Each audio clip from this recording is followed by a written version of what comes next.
I'm back again with a very powerful topic, and today's topic is proving versus improving, a sure secret to success. Hey, come on one more time. Proving versus improving, a sure secret to success. 95% people in the world are actually busy proving. Only 5% people in the world are actually busy improving. Proving is the result score and improving is the effort score. Focus on the effort of improving, and proving is only an outcome. You don't have to focus on proving, you've got to focus on improving.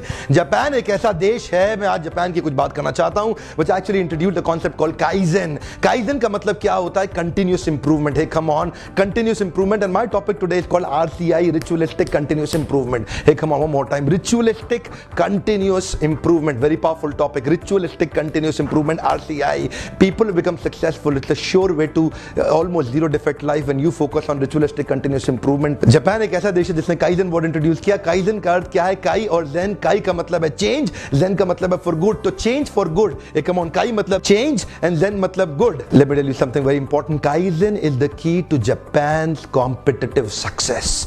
Japan got this competitive success not only within Japan but in all over the world. Listen to me very carefully. America was busy gaining the royalty for what they were doing. America was busy gaining the royalty for what they were doing, going inside their pocket. Listen to me, what Japan was doing, gaining loyalty, not royalty.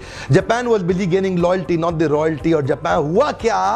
America royalty बनाता रहा, Japan loyalty बनाता रहा. आज American लोग क्या बोलते हैं? आज अमेरिकन लोग बोलते हैं अमेरिकन प्रोडक्ट अच्छा है लेकिन खरीदते जापानीज ही हैं. इतना लॉयल्टी गेन कर लिया कंटिन्यूअस इंप्रूवमेंट के द्वारा.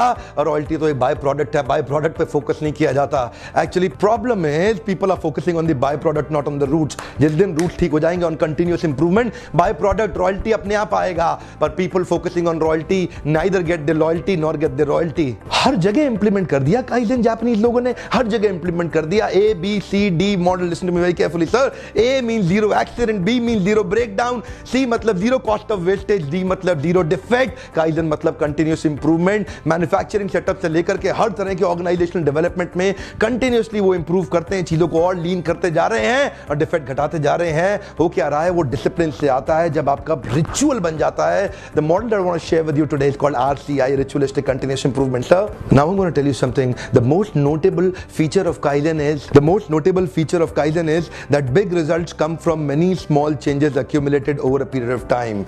Big results come from many small changes accumulated over a period of time. आदत बन गया इंप्रूवमेंट का. ये जापानीज लोग होते ही ऐसे, आदत हो गया इंप्रूवमेंट का. 1945 में पूरी दुनिया जानती है हिरोशिमा नागासाकी की बॉम्बिंग ने जापान में वो हाहाकार मचा दिया जिससे वापस आना शायद बहुत ही कठिन, न केवल कठिन बल्कि लगभग असंभव था. पर जापान न केवल वापस आया बल्कि इस प्रकार वापस आया कि 1965 कुछ ही दिन, हफ्ते, महीने और साल बीते, 20 साल के अंदर दुनिया के सबसे बड़ा इवेंट ओलंपिक स्पोर्ट्स का एशिया के अंदर पहली बार किसी देश ने दावेदारी करी. लेकिन वही देश था जिसके अंदर हिरोशिमा नागासाकी हुआ. बाउंस बैक कर गए. Continuous ritualistic improvement. Listen to me very carefully. Ritualistic continuous improvement, RCI. Come on, ritualistic continuous improvement. पूरा देश इसमें बिलीव करता है. जानते हैं 1945 से 1965 केवल 20 साल के अंदर उन्होंने वो कर दिया जो पूरी दुनिया नहीं सोच सकी कभी.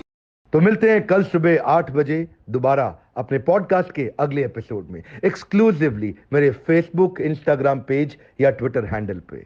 और हाँ, शेयर जरूर करिएगा इस मैसेज को. Sharing is caring. शेयर करने से सामने वाले का लाभ होता है और ऐसा मैसेज शेयर करने से आपकी भी तो इज्जत बढ़ती है. हमारे साथ जुड़े रहने के लिए प्रेम पूर्वक धन्यवाद.